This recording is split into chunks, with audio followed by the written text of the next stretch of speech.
So the first thing I'm going to mention about the tally marks is that only the first 7, the ones up to Fort Brennan, are clearly visible from the start. How do I know this? Well, when I suddenly remembered that I'd done this before, one of the questions I asked myself was, why didn't I copy my friend and add them onto my system, onto my game save? And the thing is, I tried.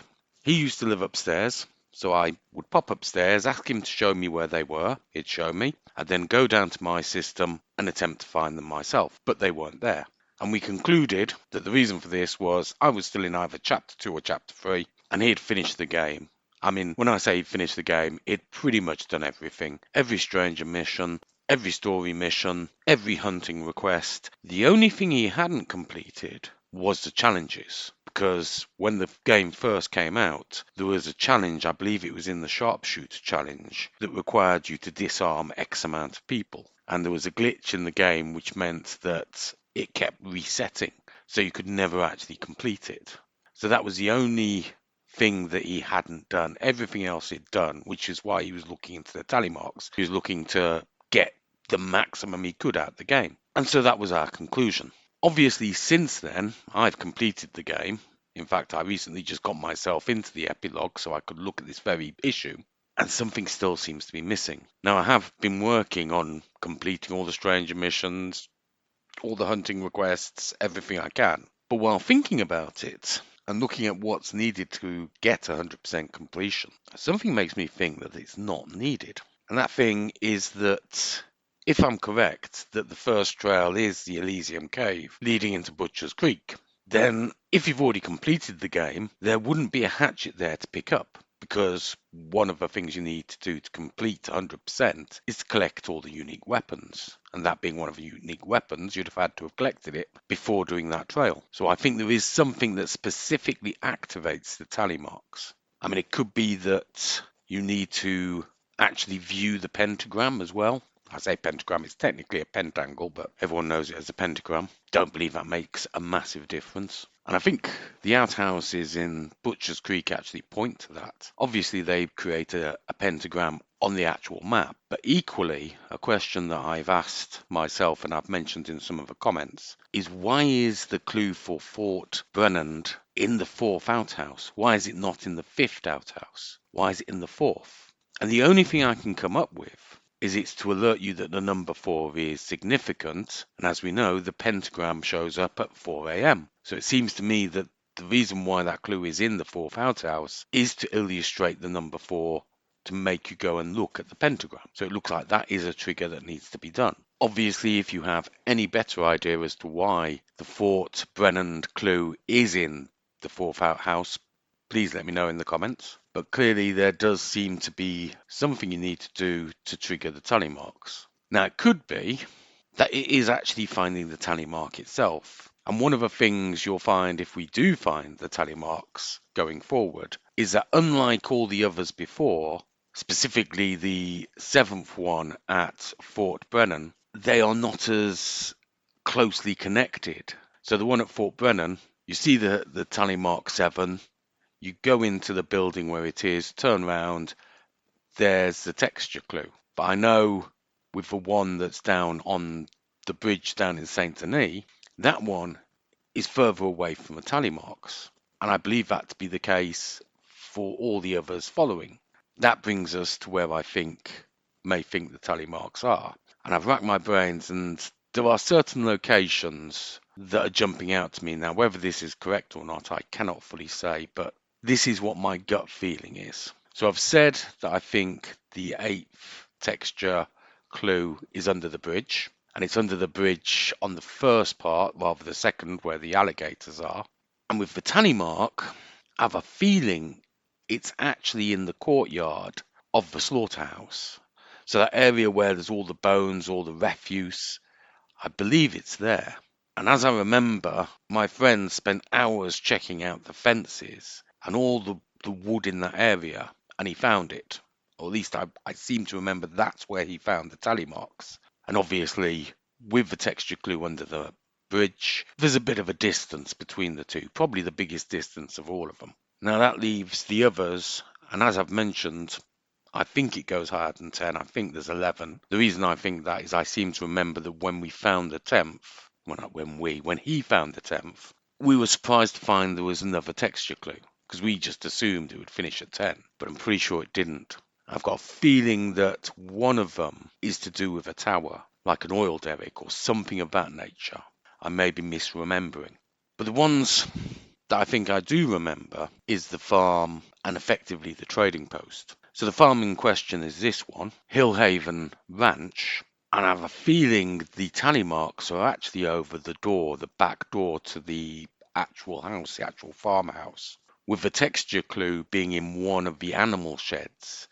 And I think it's slightly hidden by hay bales, but I think it is technically visible. It's just you've got to really look closely to see it. Now, I've said I felt that the other one was a shop or trading post. I'm pretty sure it's a trading post, and I have asked someone to look at one of the trading posts, but they didn't find anything. And the reason why I thought it might have been this particular trading post is when you actually go into the trading post, there is a message written on the roof saying history is written by fools, which, given the connection I've made in my previous video on this, fits very nicely. However, I've got a sneaking suspicion this isn't the right one. If it was the right one, then I'd expect the tally mark to be on one of the posts outside, be it the little post with a lamp or one of the telegraph poles.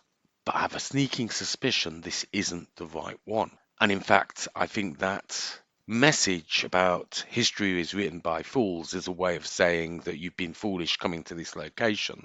Obviously, we know it's a cheat code. I'm well aware of that. But I think it probably does have a double meaning here.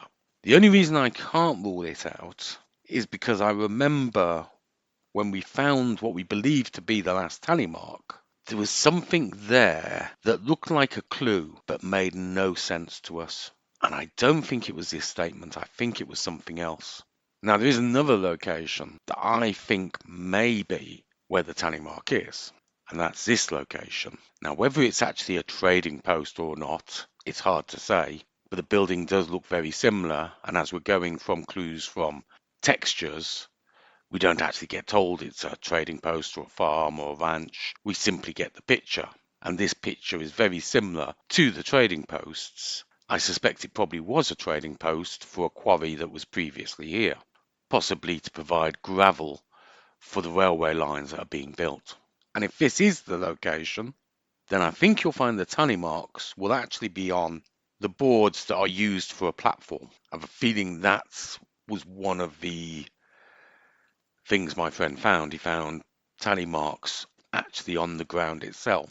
Now, I was ready to dismiss this location as a false memory until I watched Base Reaper's latest video, Pagan Triangle and the Spider's Hooked Cable. Now, it's an interesting video. I would recommend going and watching it because it also has another thing that I had noticed that I was going to do a video on. Thankfully, he saved me some of the effort. But the bit that stood out to me is he had noticed something I had half noticed, that the spiderweb telegraph pole has an extra wire. And he's actually done the research, followed all the telegraph poles, found another one that also has a spider web that has this extra wire. And so he's gone on and checked all the other telegraph poles on this line. Now, he didn't find another one with the extra wire. However, he did find one that stood out with ivy on it. And its location is right by the trading post I was about to write off. There's no other telegraph pole that's covered in ivy, which makes it suspicious, and it's right by what I suspect is a trading post for quarried stone. And when you look at the route we've taken with the tally marks trail, this makes more sense than the trading post, which is further away.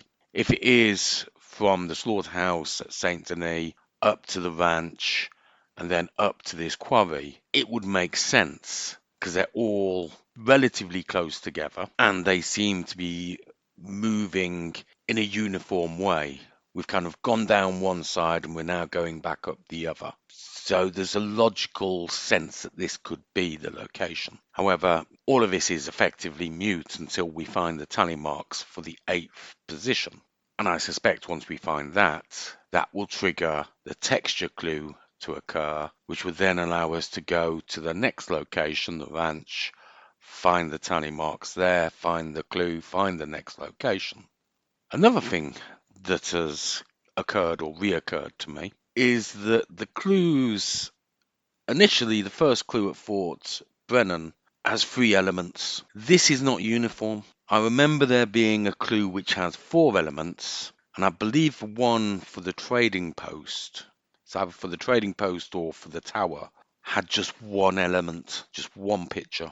So we aren't necessarily looking for 3 different textures. In one case it's 4, in another one it's 1. Like I say, I think this goes up to 11. It may even go higher, but I think it goes up to 11, so there may be another one as well. Now, the logical conclusion that you may draw from the tally marks potentially ending at this trading post and the telegraph with the ivy pole may be that it leads in to the actual spiderweb trail. That does seem logical, but I don't think that's going to be the case. I think it's going to lead us somewhere else, but I could be wrong.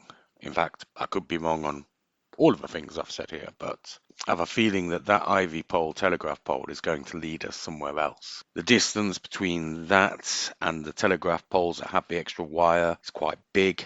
And if I'm correct in my assertion that ultimately we end up to Window Rock, then there needs to be some other way we can access other areas like Fort Rigg, which I believe is going to be part of this trail. Because obviously, I think other people have mentioned this, there is an icon suggesting there's a mission at Fort Rigg, which is a black feather, but when you actually go there, it disappears before you reach Fort Rigg. Again, this is another indication of Rockstar limiting our access to the next stage until we've completed the previous stage. This is, of course, assuming that the Butcher's Creek Trail and the tally marks lead into the spider web trail and that they aren't 2 separate things, which does seem unlikely, but it is a possibility. Equally, if I'm correct in my assertions here, then it's possible that you could be able to do the whole trail as Arthur Morgan rather than just John. So that's all I've got on the subject. Hopefully I'll never have to speak about it again. I've been the Rubber Von Ducker. Be seeing you.